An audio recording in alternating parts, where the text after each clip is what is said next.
Hi, thanks for tuning in to the Generative Work podcast with me, Sarah James Wright, exploring all aspects of future business and conscious leadership. So,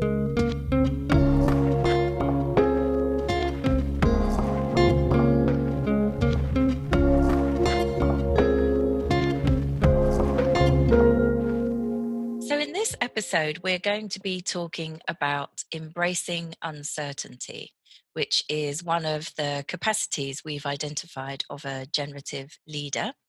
And I say we because I'm delighted that I'm joined today by my co-founder of GenerativeWork.Space, Alison Wooding. So, hi, Ali. Hi, Sarah. And in true form, to embrace uncertainty, we have not prepared. Nope, we haven't. We are just going to have a conversation and see what flows and embrace the uncertainty of a dialogue about uncertainty. Brilliant. How does Thanks, that Sarah. feel? That's a great introduction. Thank you. So, one of the things that I've noticed about this idea of embracing uncertainty is that it really sits with a lot of the other capacities of a generative leader that we talk about, such as working with what is. Not trying to control everything, not having an expectation of how things will be, not being run by this perfectionist idea that everything's got to be done right. And somehow embracing uncertainty really sits alongside all of those other capacities that we talk about. So that if we're really going to be working with what is, if we're not going to project our ego and will onto the task, situation, space ahead of us, then we have to stop and sit back and see kind of what's coming towards us. And of course, in that space, we don't know what we're going to see. That seems to me the kind of the where that leadership quality comes in, that at that point you need to be able to find some level of comfort with uncertainty. Would you agree? Yeah, absolutely. And what you're really highlighting there is that what we're doing is we're taking a very conscious stance. So we're coming into a space with an openness and a willingness to see what's really here. And that doesn't mean that we don't have an idea of what we're doing, of course, because we set a very strong intention and we know what we're in service of and what we're Mm. here to look at.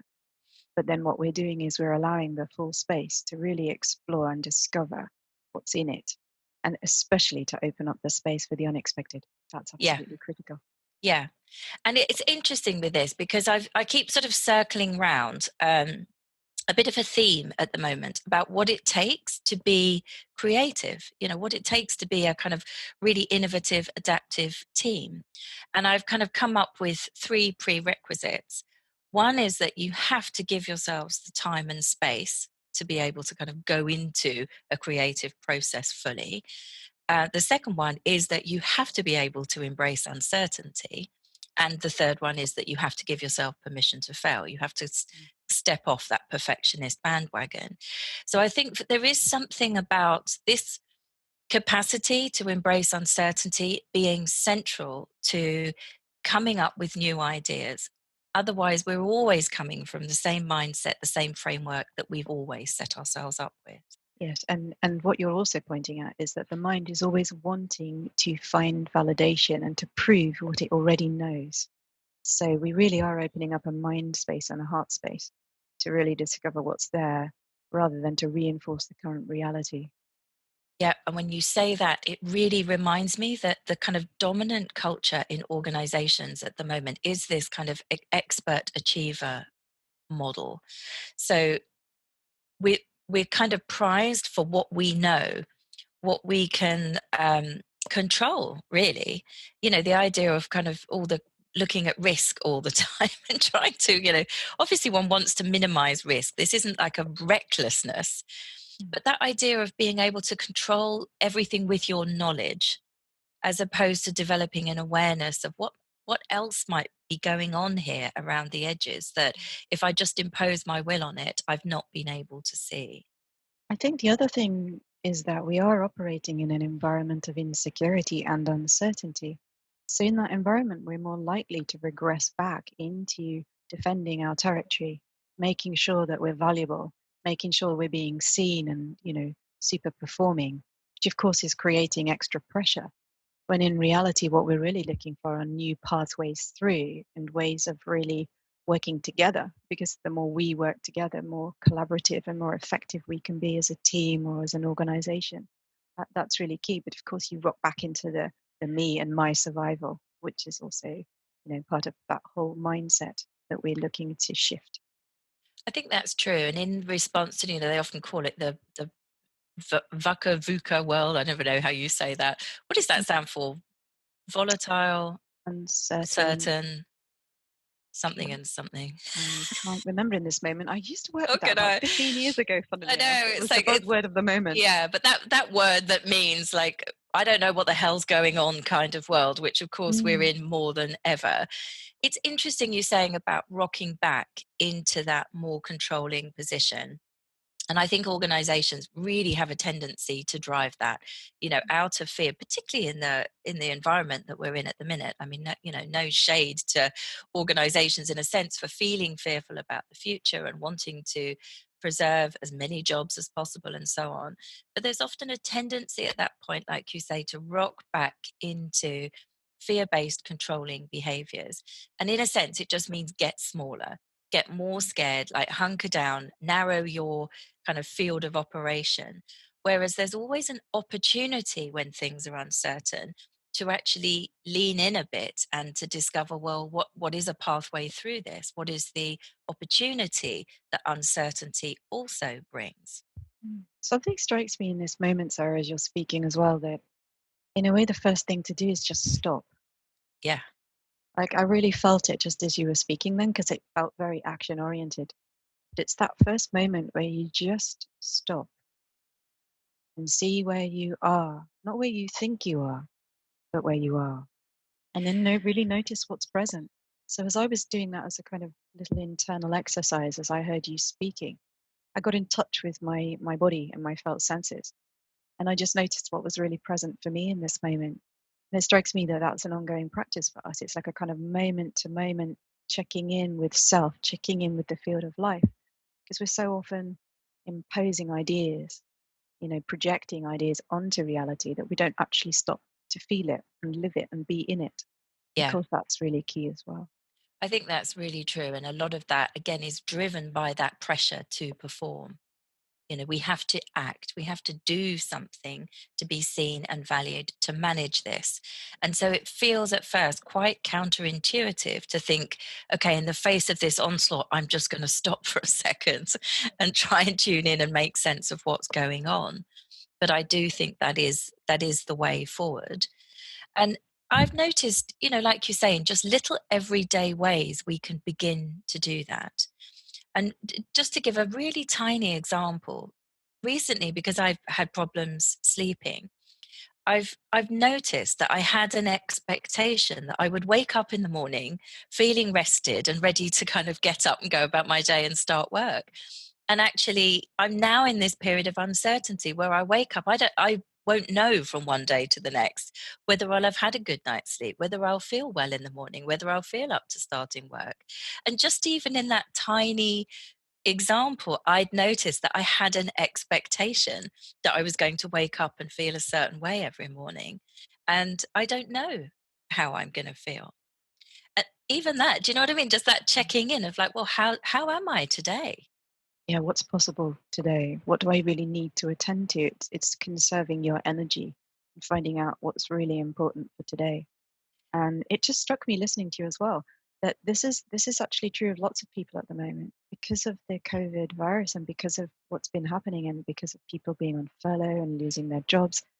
This uncertainty is churning. It's churning us on the inside. And lots of people are reporting not being able to sleep. So I love that you've given a personal example of something that's actually really relevant to lots of people right now. And what do you do with that? And how do you go into work bringing yourself exactly as you are, if you Yeah, are working, or managing the uncertainty if you're currently not or have a very uncertain future? yeah. I mean, there's lots of people I know that are in a very difficult place with uncertainty at the moment. And a friend of mine's been made redundant. And, obviously he's experiencing fear around that. But talking to him about it and thinking, well, it could also be an opportunity to get out into a very different field. He wasn't entirely happy in the field that he was in. It's in a sense a declining industry, particularly at the moment. So, maybe it's an opportunity, and he's talking about perhaps he'll retrain. And it's just that idea that even in little ways we can see, is there a kind of a gift in that uncertainty Yeah, for us? absolutely. And something very similar happened to my husband as well, because his project was just suddenly wiped by the company he was working for at that moment. Contracts all cancelled. And in that space of just looking and seeing and not panicking, he just started doing some of the lovely hobby work he loves, making things and creating things, which he does from scratch. And he was posting it up online very randomly. And then the next thing you know, that he got an email completely out of the blue from some people that are planning a TV series and asking if he'd be interested in making a model for them, sort of 6 foot sort of model Wow. for their TV series. So this is a wonderful example of something completely out of the blue that actually is his true passion, Yeah. which he can then do alongside his other work. But it was, for me, that was a wonderful confirmation from life of, yeah, okay, so one thing's gone. What Yeah. wants to happen next? And the fact, I love that story. That's such a good example, isn't it, of what we're talking about also, part of our approach is not to sort of focus in so narrowly on the problem, but to sit back and notice, well, what's going on around this? And actually, in that sort of wider perspective, you might see opportunities, or you'll allow yourself to enjoy something like you're saying, even like a hobby, like modeling. You can allow yourself to take the pleasure in that now that you've got a little bit more time, and life can send you an opportunity that you could never have kind of. And if he tried to do that for Yeah. himself and say, "Do you know what? I'm going to reorient myself towards this, and I'm going Yeah. to work in this field," it just couldn't happen in the same way. I mean, this is what we're talking about: working with a generative field, working with life. Yeah, absolutely. That there's always a lot more going on than we kind of see within our sphere of control. So I Exactly. think that's something around the nature of control, and we keep sort of using that perhaps as a sort of balance, as an opposite to embracing uncertainty, is kind of managing with control. There's something about control that it always makes things smaller. Whatever you think you control, you make it small enough that you think you can have an effect on it. So you're always narrowing the field of possibilities. Yes, that's This, exactly it. I think the same thing also, actually, when you kind of someone's managing people, and, we've all had micromanagers at some Mhm. point in our work lives. And in a sense, they feel, I think, from that micromanager's point of view, that they're wanting it to go so well that they've got to have a hand in everything and control all of it. But of course, that really inhibits the people they're managing from bringing their full selves and their creativity to the table. Because actually, what they're permitted to do has been constricted.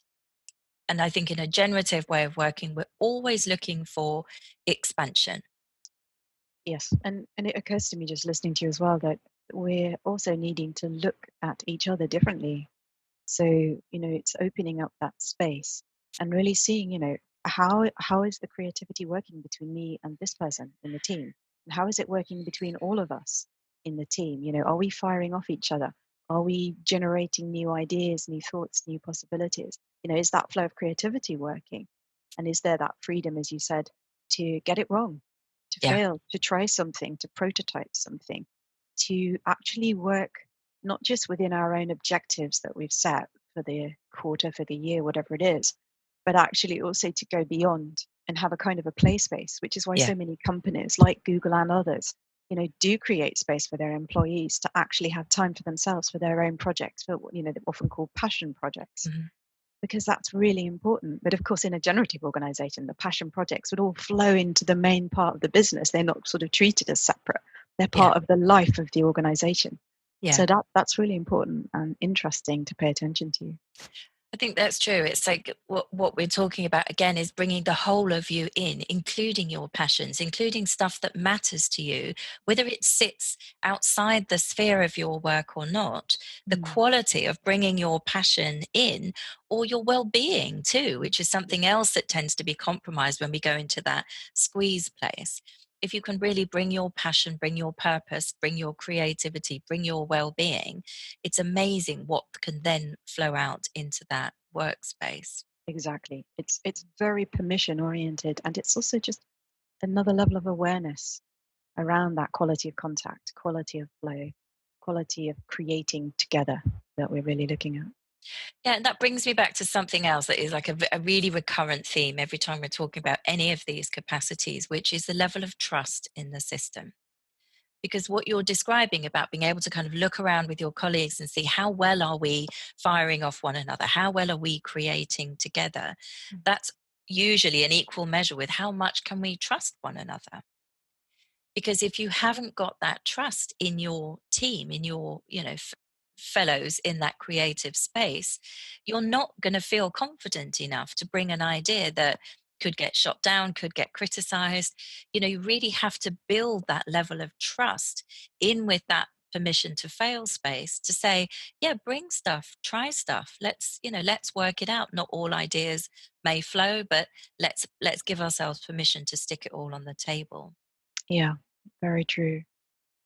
And it's funny, I'm moving between two thoughts as I'm listening to you, because one is very much in the area of the superego, Mm, because I'm aware people are self censoring, people are holding back, people are not risking, because to take a risk could be potentially damaging, especially in an insecure climate. mm, But also the idea that, it's the quality of what we're paying attention to. And of course, so many cultures are operating in a competitive way, highly competitive. I've got to shine, I've got to be better, I've got to get the next promotion, I've got to be seen.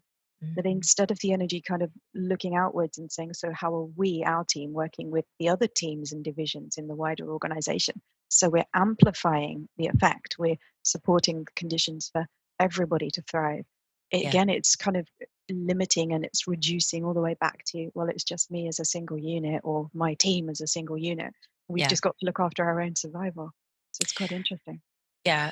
And the fear of losing your job, Mm. which is just so Brilliant. prevalent. I mean, we talk about sort of cancel culture in the social space. It's like there's a version of that in the organizational space, which is just, what we'll do is have a round of redundancies. And there are organizations that keep that threat on Oh, absolutely. as a Mm. pressure, with the idea that that brings out people at their best. That to me seems so outmoded now. That idea that, that cutthroat, just you've got to fight the person next to you because you might be in competition for that role. That cannot, in my mind, bring out the best in people. No, that's quite right. That's creating really unsupportive conditions. But I think it's really important to notice that we're not saying that there aren't downturns. We're not Mm, saying that there aren't moments of squeeze for a particular organization. But I think what we're noticing is that you're not necessarily utilizing the true capacity and potential of the people that you have in place already. And therefore, you're not innovating new revenue streams. You're not innovating new ideas, yeah. products, services, collaborations with other organizations. And one of the things that we're deeply supporting is the idea that we're also serving the ecosystem. Hmm. So we're serving the other organizations that we're in connection with. We're Yeah. looking to have an amplifying effect. Yeah. So to generate value, not just within the organization, but beyond the organization. Because if the flow of value is going outwards, it means then that we are supporting each other. It becomes mutually supportive. Yeah. And this is something we know from life. Life itself is mutually supportive. Yeah. And so we can operate in that way too. And so to work to a scarcity and competition model, it's failing us. It's just not working. It's really not working. And the damage, we've seen the damage at every level, every systemic level there is from that kind of way of working. And as you say, this idea that can we flow out the benefit across teams or across even organizations? And I've seen beautiful examples where organizations are able to do that. And it does it does have to move from a culture of fear to one of openness for that to be possible, though. I think it's so hard to kind of impose that from above and say, right, now we're going to be collaborative or now we're going to be Mm, creative yeah, without creating the ground that enables that to be truly very possible. true. And what you're reminding me as well is that, of course, we do that typically in silos. You have the innovation team or an innovative project or something, and then people want to Yeah, get involved with that. But it's kind of in its own silo. It's not the actual culture of the wider organization. So that's quite an absolutely. interesting phenomenon as well. It's true because often in those places, like the rules, the work rules in that innovation space are completely different to the work rules in the rest of the organization. Definitely. So I it's used to find that, funnily enough, even working in IT, where sort of the marketing department had permission to do certain things that, the technical people didn't have the chance to do, or even the salespeople. And so yeah, you'd see it sort of popping up in pockets. And then the idea was, of course, to include everyone, to create initiatives cross company that would then get everybody really involved and really feeling that joy that comes from innovating and creating and doing something new. yeah. There's something, I think there is something a bit challenging around this idea that when we're in survival mode, to be able to kind of shift into this space of thinking, how do we all survive? How do we all thrive, rather than how do I survive? How does my company last? That is a stretch, I think, particularly for organizations when they've got, the X amount of people dependent on the salary, and the families, dependent on that for their well-being. It's a tough ask, and maybe it's even tougher in a downturn, although, like we've said, there are potentials for that. But I think at some point, we have to say we're going to begin to think about this in this wider way. I What? think what's lovely that you're also bringing it to you is that when there is a downturn, when there are quieter times, when things are in this kind of current context, there can be a kind of turning inwards, a real looking inwards and saying, what is our founding purpose? What are we really here to do? What is the next evolution of this organization? So that kind of inward movement then supports a kind of deeper level of understanding, a deeper level of connection between employees in that moment, if invited into the process, to say, Yeah. what does the future look like? How can we thrive together? What needs to happen? And it's interesting that when we do that consciously with a way that includes people, then you can begin to see something moving along. It's like the buoyancy, the vision, the purpose begin to really be shared and they can move forward. And of course, the alternatives is very often that if people don't sense that and see that happening in their own organization, if they're not part of creating that Mm, future, of course, naturally they take their talents and gifts and ideas somewhere else. yeah. So They're that not. you're losing something that you could actually be fully bringing in and including. Quite Yeah. There's interesting. something in what you've said that really reminds me around this idea that in a very traditional hierarchical Yeah, structured organization, responsibility for the well-being of the whole kind of sits up at the top. yeah, And in a sense, people in the rest of the organization, to some extent, are actively discouraged from playing a part in that, or they don't really have a route to be heard. And yet, if you think about something like the present crisis with the coronavirus, and we haven't really even seen the economic downturn that that's going to engender. However great you may be as a board, as a senior management team, you're not prepared for this. Nobody knows how to deal with this. yeah, So it's like that traditional model that all the expertise and the knowledge and the wisdom of how to run a company sits right at the top. Nothing can have prepared you for this. These are mm, absolutely unprecedented times. And I think for me at that point, I'd want to think, well, anyone could have an idea about this. Let's get as many creative minds on this challenge as we can. What if we listen to all parts of the organization? Maybe mm, there's someone in a kind of far-flung corner that we don't normally pay much attention to, but they could mm. also see a way that perhaps the system can streamline or make itself more adaptive. It's Yeah, that I, listening all around the organization. exactly. I think a lot of organizations have been doing that increasingly, particularly in the last 10 years, really recognizing that you need to listen to all parts of the organization. But then the mechanisms and the creative policies, if you like, that then become culture don't necessarily follow. So it's more like Yeah. little pockets or hearing from something here and there. What we've been talking about really is developing systemic wisdom. We're Mm. talking about actually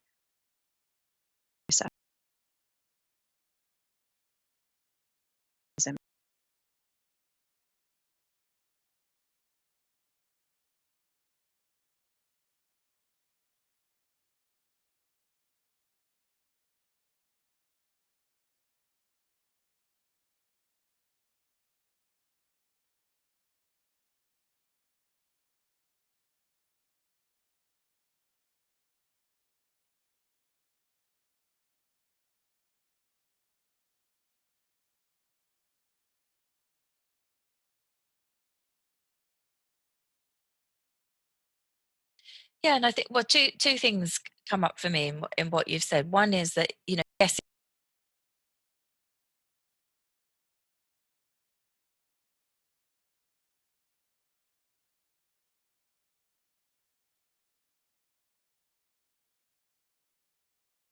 what's possible in this kind of a sphere.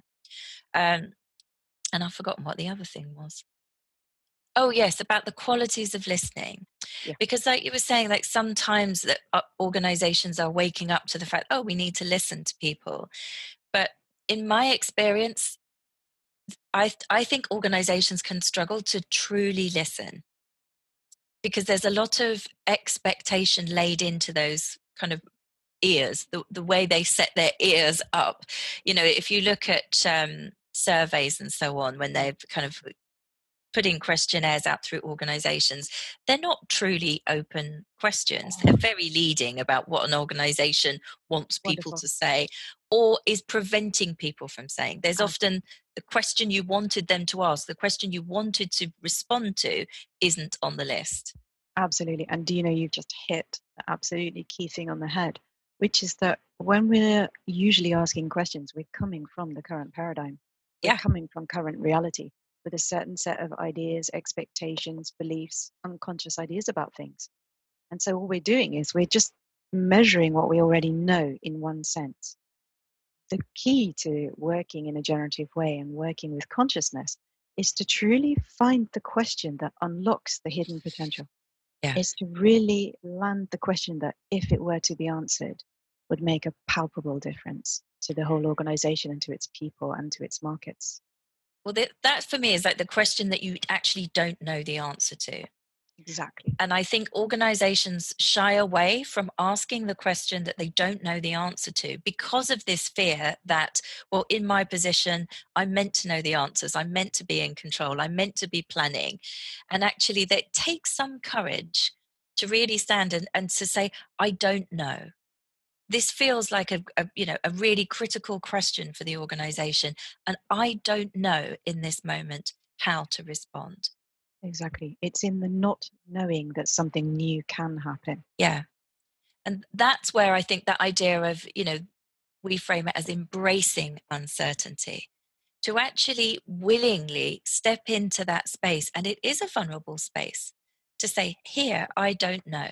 And I might be the CEO, but I don't know any more than the person who's most junior or just Yes. started the company Yes. And it's really important not that you're stepping into that space, but that you stay in the space long with the enough. discomfort, that Yeah. you really sit and you really look and listen and pay attention to the data that's really there and that you wouldn't ordinarily be paying attention to. So we know that lots of our techniques are embodied. They're Mhm. working with felt senses, they're working with intuition, they're working with a feeling, a quality, and it's drawing that into awareness and saying, okay, this is here, what role is this playing, what's it trying to do, what's it trying to alert us to, and where's it pointing in terms of a pathway forward, a Yeah. potential pathway forward. Yeah. So yes, that's really, really important. I think that's so true, that this sort of invisible layer of the organization that we're talking about. I mean, culture, you can't really put your finger on it, but you have a felt sense of what it's like, whatever the espoused values of the organization. Everybody who's working there will have a felt sense of what it really feels like. So the kind of true values become apparent. And I Yes. like what you say, that as well as perhaps pointing up problems that you've been choosing not to look at or not to tune in to and listen to, generally, as we've seen, this way of working allows you to see the resources that you're not using.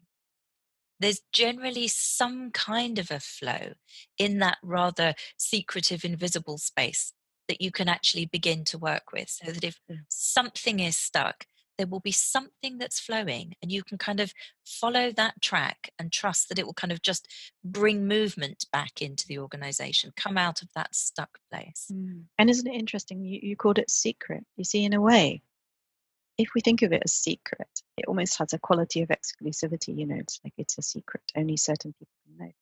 But actually, in reality, what we've been doing is really inviting people into a space that says we all have access.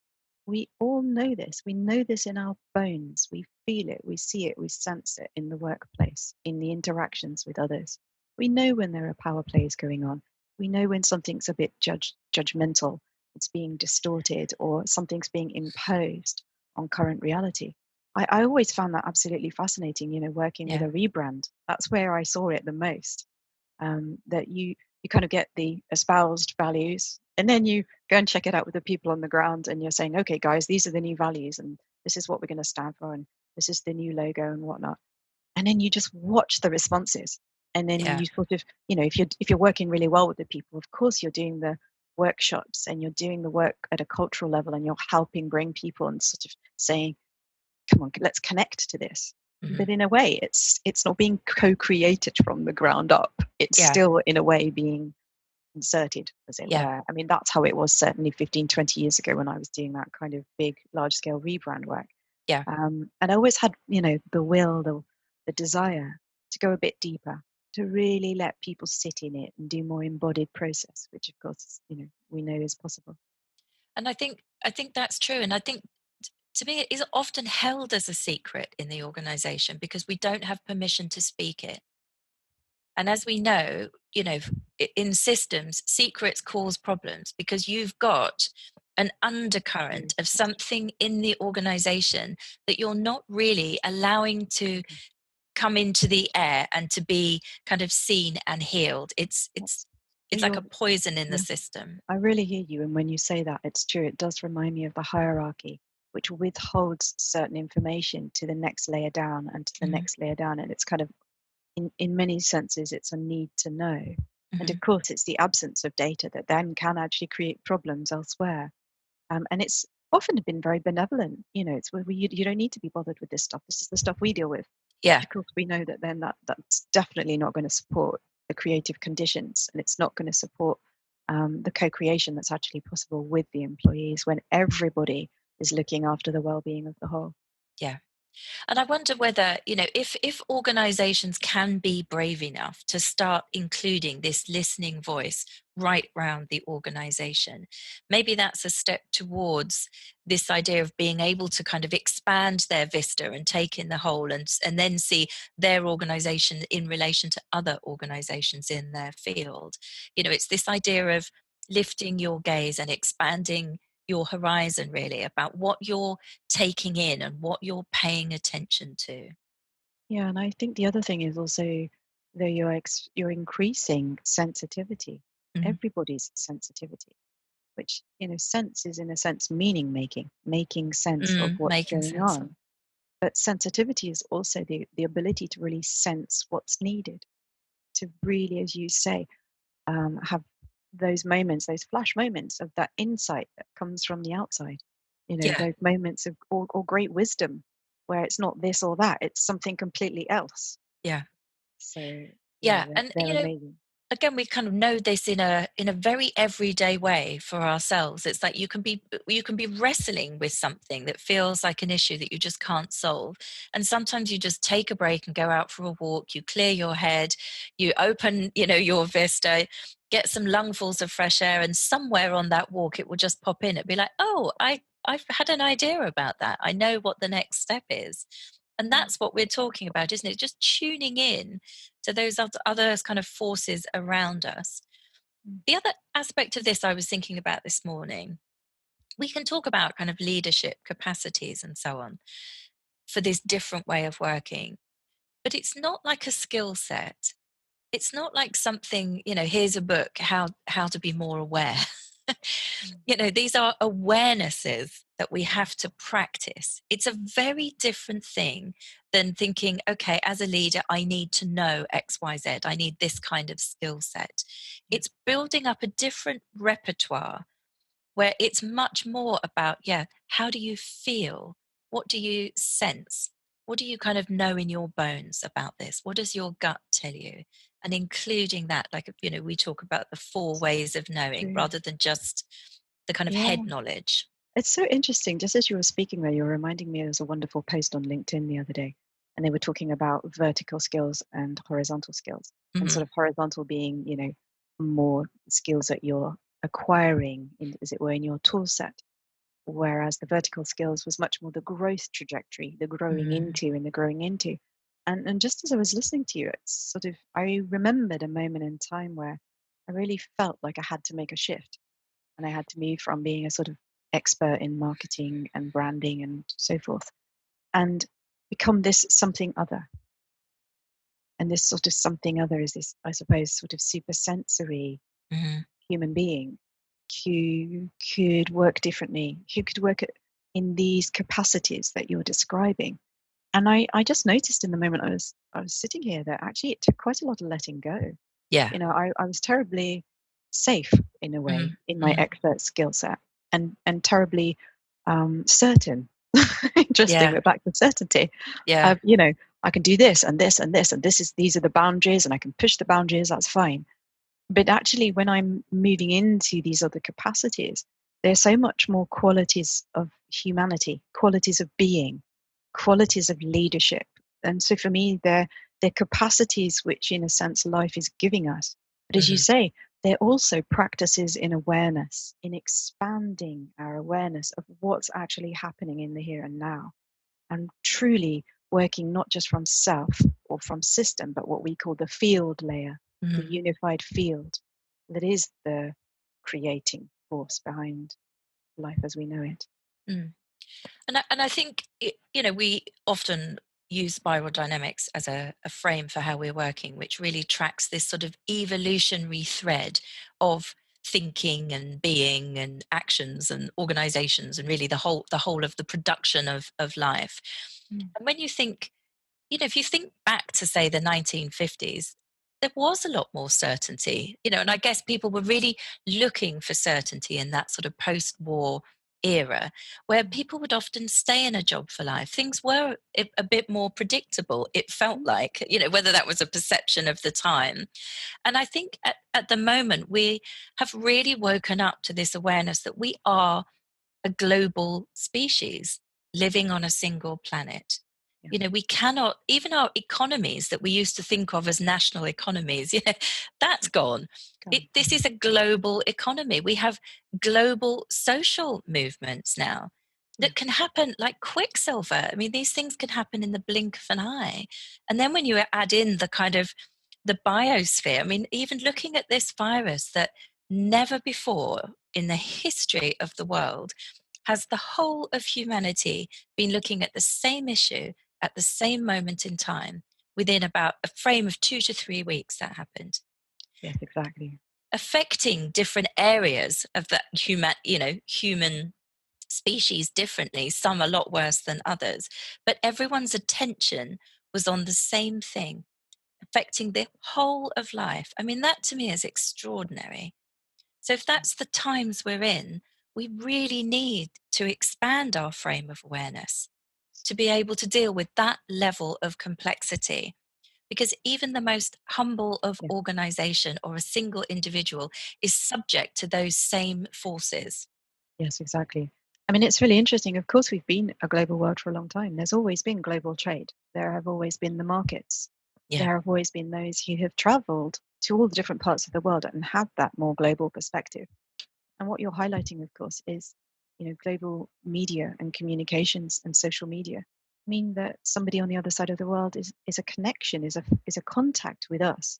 And yeah, they certainly in the last few years have taken great joy in meeting people all around the world through the various channels and having really lovely dialogues and seeing how they blossom and yeah, become friendships and invitations to meet sometimes. yeah. um, and so that's sort of, again, it's available to everyone. I think that's Mhm. really important. This is a wonderful movement in terms of connecting everybody. Everybody is included in this phenomenon. But I think what you're pointing at here is that as we've upped the ante, as we're now seeing that climate change issues and other issues affect everyone, and what happens over here affects us all over there. It's that really holding that in awareness and saying, okay, so if we know this, what do we need to do differently? How do we need to work with one another? How do we need to look after the whole? And how do we need to look after these questions around sustainability and the future, which is, as you said, no longer just a national future? We, Mhm. we, we would think in terms of, maybe local regions or towns or nations.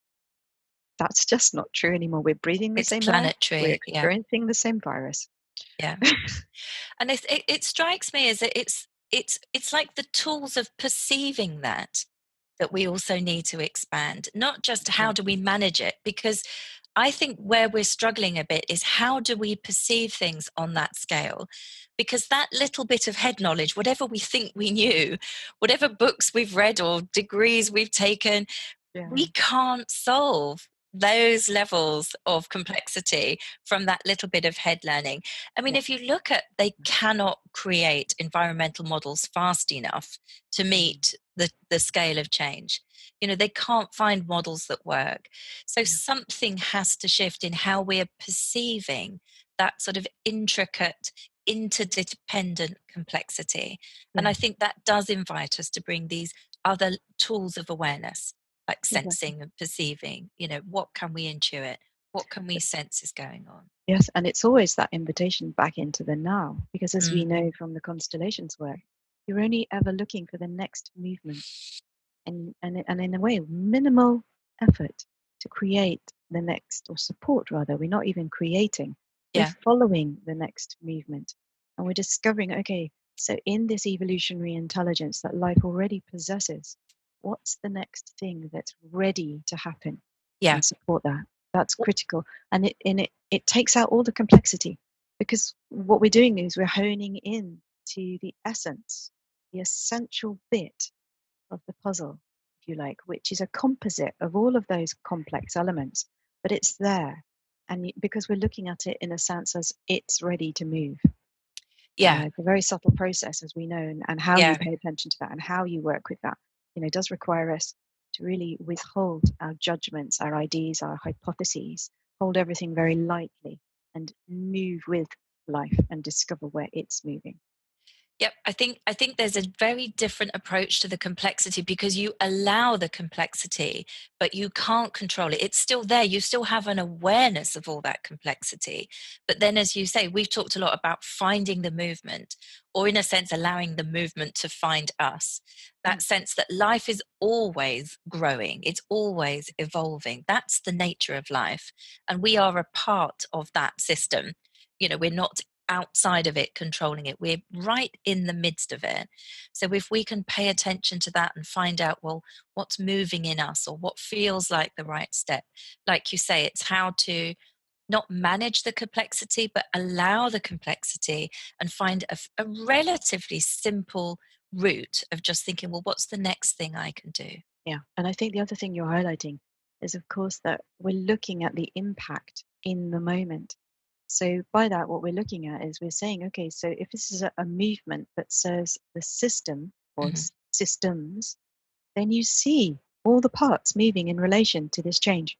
You get to see it, and you get to continue to see where it's working. In other words, that there is balance and there is a kind of harmonious movement between the parts. It's like those mobiles, the hanging mobiles in Yeah, children's bedroom, where if you ping one bit, all the other parts move and adjust accordingly. yeah, And that's what we're looking at. We want to be able to see the health of the whole. We want to be able to see all the parts in relationship to one another yeah. as movements occur. It's very important.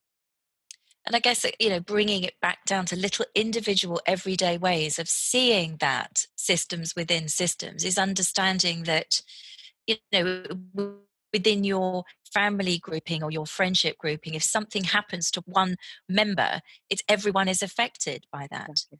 you know, or even in the body. I mean, we know now that like traditional medicine, for all its kind of efforts to heal the body, quite often it'll produce a drug that solves one problem but actually creates another.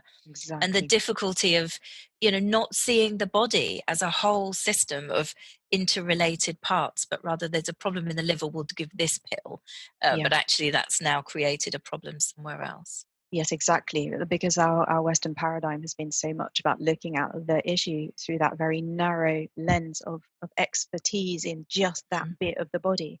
But Yeah, of course, that then you're not stepping back and working with wholeness. So interestingly, a whole host of medical doctors now have been training in all kinds of other forms, including acupuncture yeah, and traditions from the East, because they're beginning to see, oh, hang on, if I touch yeah, this bit changes. So how do I work with the yeah. wholeness? So Or definitely a even phenomenon. teams working with patients and realizing we all need to get together and discuss Yeah. this patient rather than Yeah. just sending them off to someone else. And I always use, there's a couple of slightly light-hearted examples of the unintended consequences of our decisions about things. Yeah. So I remember some time back when there was the issue of overpopulation, and China decided to have the single child rule, that people were only allowed to have one baby in their Mm. lives. And so they were trying to meet a big issue like overpopulation with this policy. But then what it produced was a whole generation of children that were so overindulged because they were the one baby, that there was huge problems of obesity because they'd lavished food and love and indulgence on these children, and they grew up to be, I mean, this is, from readings that I've had, I'm sure it's a bit of an oversimplification, but as a generation they tended towards obesity. They didn't want to work. They didn't really have the right kind of level of contribution to society, that they actually changed the policy. Yes. That's a And I wonderful example, Sarah. Yeah, yeah well, I just listening to you as well, just thinking of the experiences of loneliness of a single child without siblings to play with. yeah That will affect their sense of self. So really interesting that the sense of self in that generation, for a number of decades, it's very powerful. It has fundamentally shifted something within culture, and as you say, having a different set of consequences. And that's exactly the point, is that when you're working systemically, you see in a much more whole way. yeah You're able to see some of the potential consequences, not everything, of that's course it. not. Yeah. um, but at least you're taking in lots of Yes. different consequences at the same time, Yeah. and then there's more wisdom, if you like, to mine Yeah. to move forwards, and that's really important. Yeah. I think that's it. It's that beginning to see that you can't just look at your little bit in isolation. We are really part of a larger whole. And the other very light-hearted example I have around this. So one day my husband came home and fitted one of these soft close toilet seats, where you just tap it and it just kind of gradually closes, which was fantastic in our house. But then whenever we went to anyone else's house and went to the loo, we'd just be going bam, because we'd be flipping the toilet seat and they didn't necessarily have one. And it was just, again, it was such a silly little example, but it showed me that what you do in one part of the system will have an effect on other parts of the system, even if that was just us banging toilet lids in other No, people's houses. no, that's an absolutely brilliant example, because again, we're talking about behaviors. Yeah. Behaviors change, Yeah. in China with the toilet seat. These are great Yeah. examples. And Yeah. and of course, the one thing that the mind likes is stability.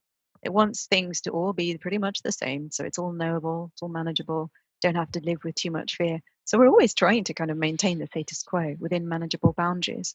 And of course, we both know that actually what we often have to do is to really challenge those boundaries. We have to disrupt current reality. We have to Yeah. reveal the unconscious rules of the system back to itself and say, do you realize, chaps, Yeah. Do you chappesses, want this? this is what you're creating. These are the unintended consequences of this particular culture.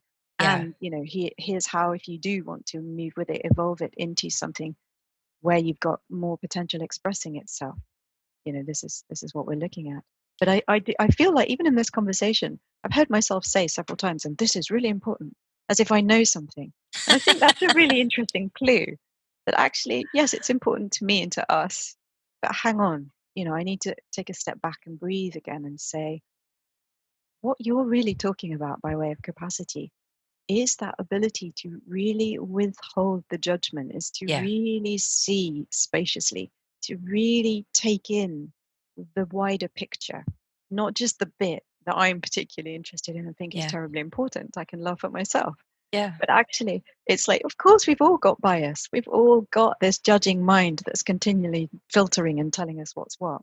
So we are back to that, fundamental of, how do we open up the field? How do we open the space? How do we give future potential a chance to show itself to us? Yeah. That's the key. Yeah. How do we step into the unknown?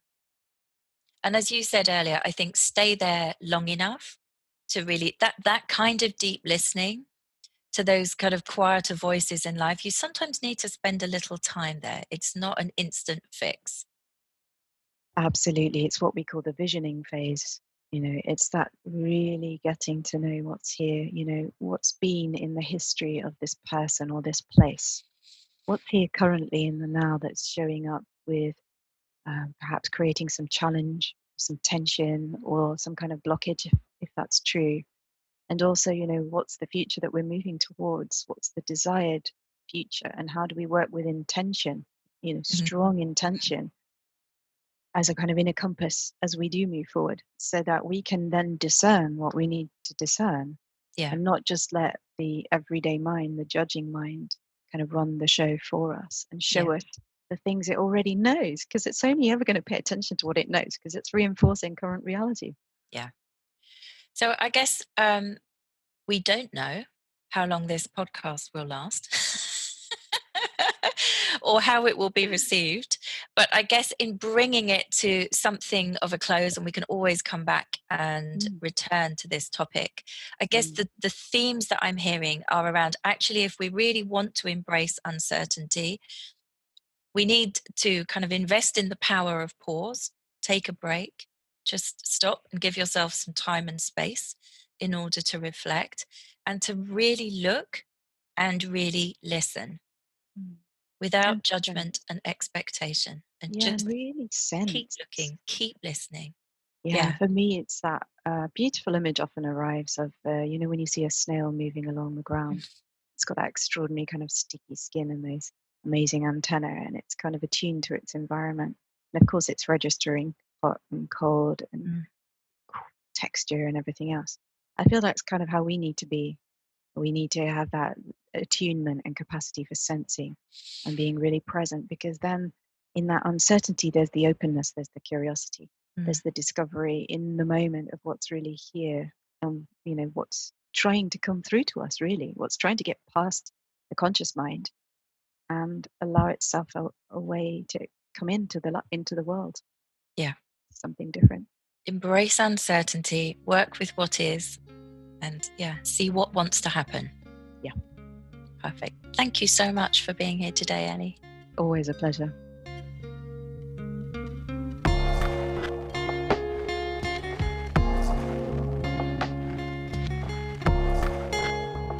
Hi, thanks for tuning in to the Generative Work podcast with me, Sarah James Wright, exploring all aspects of future business and conscious leadership.